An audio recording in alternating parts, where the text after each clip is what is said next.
प्रेम का उदय होता है।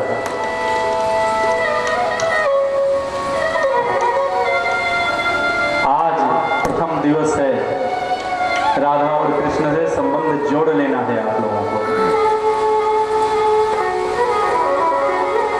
और अभी कुछ देर बाद सबको खड़ा करके मैं शपथ दिलवाऊंगा महाराज, मेरे अपने तरीके से, ठाकुर जी राधा रानी को कैसे आपको अपना बनाना है। नाच कर गा कर मेरे साथ सब लोग अपना बनाओगे ठाकुर जी को। अभी थोड़ी देर बाद बिना प्रेम संबंध के महाराज कैसे ठाकुर जी से अनुराग होगा। बिना संबंध के कोई अनुराग होता है क्या महाराज। तमाम लोग आसपास से गुजरते हैं, मान लीजिए कि दो व्यक्ति रोज आपस में आ जा रहे हैं, मिल रहे हैं, ऐसे है। एक ऑफिस में काम करते हैं, एक की उम्र 70 साल है, एक की उम्र 35 साल है, दोनों एक ही जगह बैठ के काम करते हैं। साधारण सा जो ऑफिस में संबंध होता है वही संबंध है। एक दिन किसी ने बता दिया, अरे ये तो तुम्हारे फलाने रिश्तेदार है जिनसे तुम कभी नहीं मिले हो, उनसे भी बताते ये तो फलाने का बेटा है, इनका ये ऐसे है। अब उसी दिन से उन दोनों में अथाह प्रेम जो है उत्पन्न हो जाता है। इसी प्रकार से ठाकुर जी से प्रेम होगा जब उनसे संबंध की स्थापना होगी महाराज। कहते हैं गोकर्ण के प्रयास से आत्मदेव ने वनगमन किया, ठाकुर जी का ध्यान करके, ठाकुर जी की कृपा को प्राप्त करके अपनी सदगति की है। धुंधकारी पूर्ण स्वतंत्र हुआ, उत्पाद बढ़े और कहते हैं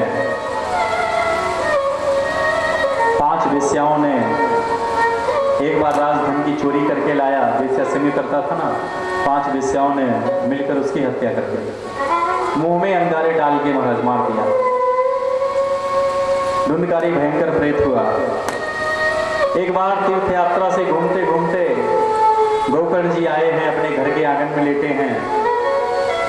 धुंधकारी विभिन्न रूप बना के महाराज प्रकट हो जाता है, कभी हाथी के रूप में, कभी झंझावात के रूप में, विभिन्न रूप में भय दिखलाता गोकर्ण जी को। गोकर्ण जी ने कृपा किया, बोलने की शक्ति मिली। प्रेत ने कहा मैं तुम्हारा भाई हूं धुंधकारी, अहम राधा त्वदीयोस्मि धुंधकारी नामतः। कहता भाई मुझे बड़ा दुख मिल रहा है, बड़ा कष्ट है मुझे, मैंने इतने घोर पाप कर्म किए हैं, मेरी रक्षा करो, मेरे चित्त को शांति मिले, मेरे लिए कुछ अच्छा करो, कुछ उपाय करो। गोकर्ण जी ने विचार किया, इसके लिए तो मैंने सारे पिंडदान आदि सारे कृत्य महाराज ठीक प्रकार से किए थे, फिर भी इसकी मुक्ति नहीं हुई। फिर कहते हैं सूर्यदेव से प्रार्थना किए, आकाशवाणी हुई, श्रीमद् भागवत कथा सुनाओ, इस प्रेत को मुक्ति होगी। और कहते हैं सुंदर कथा आयोजित हुई है, व्यासपीठ पर विराजे है साक्षात गोकर्ण जी, भगवत स्वरूप गोकर्ण जी। चूंकि प्रेत वायु रूप होता है, उसके शरीर को कोई आधार चाहिए, तो एक 7 गांठ का बांस जो है, जैसे बगल में बंधा है, इस तरह का लगाया गया। कहते पहले दिन की कथा हुई, बांस की एक गांठ फटी, दूसरे दिन दूसरी गांठ, तीसरे दिन तीसरी गांठ, और 7 दिन में 7 गांठें फट गई और धुंधकारी देव रूप होकर प्रकट हो गया। बोलिए जय जय श्री राम, भागवत भगवान की जय। प्रेत को देव बना देने वाली भागवती कथा धन्य है, धन्य है, धन्य है। कहते हैं जैसे किसी कमरे में हजारों वर्षों तक अंधेरा रहे, एक दीप जलाओ सारा अंधकार गायब हो जाता है, प्रकाश प्रकट हो जाता है, वैसे ही जीव के जन्म जन्मांतर के कितने भी पाप हो, भगवान के एक कृपा दृष्टि से समूल नष्ट हो जाते हैं।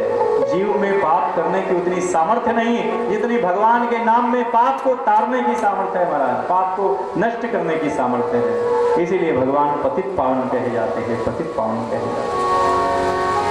देखिए बड़े बड़े विद्वान धर्माभिमानी उस कथा सभा में विराजमान है।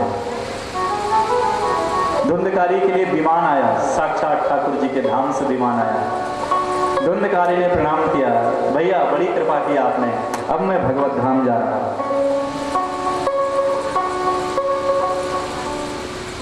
कहते उसी समय किसी ने प्रश्न कर दिया, महाराज कथा तो इतने हम सभी लोगों ने सुना और विमान केवल एक, ये तो सरासर गलत बात है, भैया न्याय है।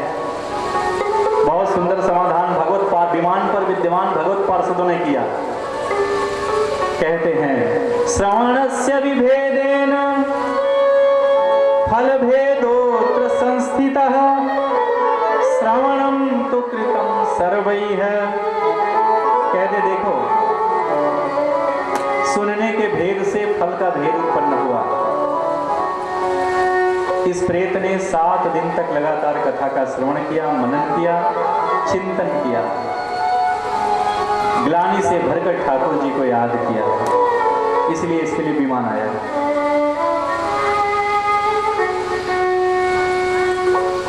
एक बाबा जी कथा सुना रहे थे कि वृंदावन में लोगों ने कहा, बाबा आप तो इतने सुंदर प्रेमी रसिक संत है, कभी गौकर जी ने भी विमान मंगवाया था, धुंधकारी गए थे, फिर उसके बाद दोबारा कथा हुई, गौकर जी ने किया तो सारे जितने जीव जंतु थे सब महाराज भगवत धाम चले गए विमान पर बैठकर। आज आप हमारे लिए भी कुछ व्यवस्था बनाइए, हमारे लिए भी आखिरी दिन विमान आना चाहिए हमें। उन प्रेमी रसिक संत, बड़े भोले संत बेचारे कहे ठीक है, चलिए ठीक है, और आखिरी दिन